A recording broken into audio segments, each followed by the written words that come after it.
Tiến sĩ Emoter thực hiện một cuộc thí nghiệm thú vị khác.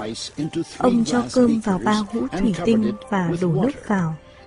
Liên tục mỗi ngày trong vòng 1 tháng, ông nói cảm ơn với hũ thủy tinh thứ nhất, mày là đồ ngốc, vào hũ thứ hai.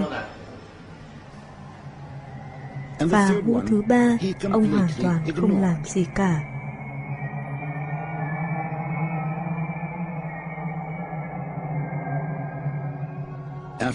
Sau 1 tháng, cơm trong hũ mà được ông nói cảm ơn bắt đầu lên men, phát ra mùi hương thú vị.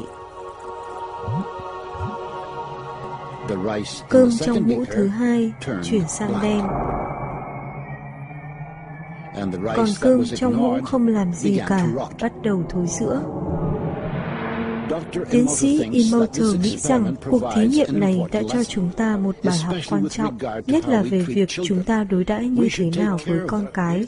Chúng ta phải chăm lo cho chúng, quan tâm đến chúng và trò chuyện với chúng. Còn nếu ngược lại thì sẽ làm hại chúng.